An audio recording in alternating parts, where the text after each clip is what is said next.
Welcome to Marvel Brain Rot. This is the series where we walk through all the references, quotes, and general fandom quirks that have been sparked by the Marvel movies. If you are new to Marvel, this is a great way to catch up on the fandom experience. We are going to be starting off with the first 4 movies that were released in the MCU, which is Iron Man, Incredible Hulk, Iron Man 2, and Thor. So let's talk about the movie that started it all, Iron Man. There are 2 main ways that this movie contributed to Marvel Brain Rot, and the first one is probably one that you're familiar with, which is Tony Stark was able to build this in a cave with a box of scraps! This is referring to how Tony Stark built his very first Iron Man suit in kind of a cave, but with weapons scraps while he was kidnapped.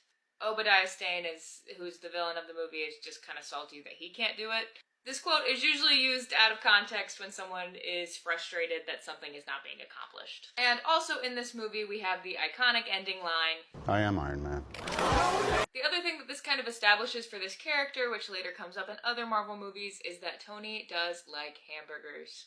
On to The Incredible Hulk. Admittedly, not as much of an influence because Marvel recasted Bruce Banner from Edward Norton to Mark Ruffalo. This movie did come back a little bit due to Captain America Brave New World, so we get a bit of Thaddeus Ross's backstory in The Incredible Hulk. This movie had a lot of visual cues to S.H.I.E.L.D. and to Stark Industries, and to the Captain America Super Soldier Serum, so at the time that was a pretty cool little Easter egg thing. I will say for me, this movie does include this 0 days since last incident, or last accident, and I like to use that a lot. Okay, Iron Man 2, which is our first sequel in the MCU. The main thing that this movie contributes is honestly Tony Stark quotes and really establishing the characters of Nick Fury and Natasha Romanoff in this cinematic universe. So Nat is introduced in this movie as Natalie Rushman, so we're introduced to one of her many aliases. There's this continuing thing of Tony doesn't want to be handed things.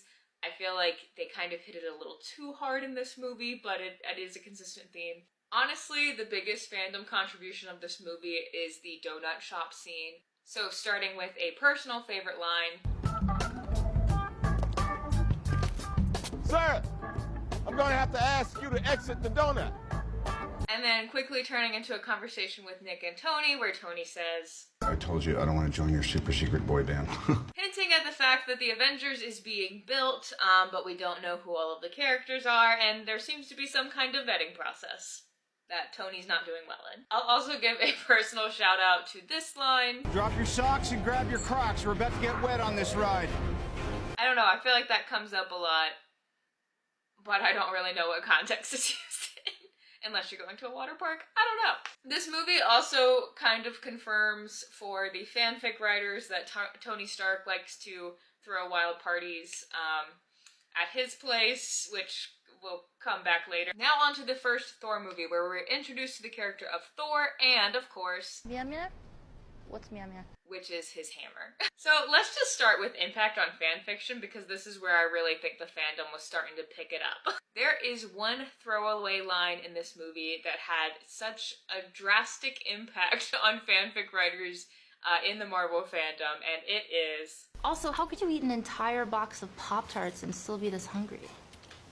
So Thor's Pop-Tart obsession became a key hallmark of his character in 2010's Avengers fanfiction. We also see a lot of cultural misunderstandings from Thor that I think have turned into kind of Marvel meme culture. One of those instances is when he does Another!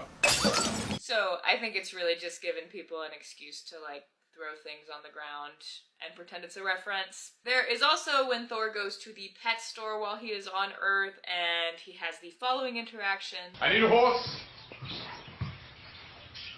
We don't have horses, just dogs, cats, birds. And give me one of those large enough to ride. Which also gets referenced a lot. It is also the first movie in the MCU in which we get to ask the question, did Loki survive that? That'll be a continuing theme if you haven't picked up on that. Also, let it be known, a lot of people give a lot of heat to the first 2 Thor movies. I defend them with my life because I see them as very iconic Loki movies. But, do with that what you will.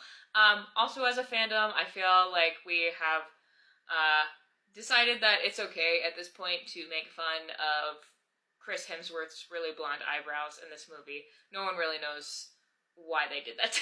They fixed it in subsequent movies, but this one was rough. But yeah, that is how the first 4 movies in the MCU contributed to Marvel fandom brain rot. Let me know in the comments if I missed anything or if there's something that really stuck to you from those movies.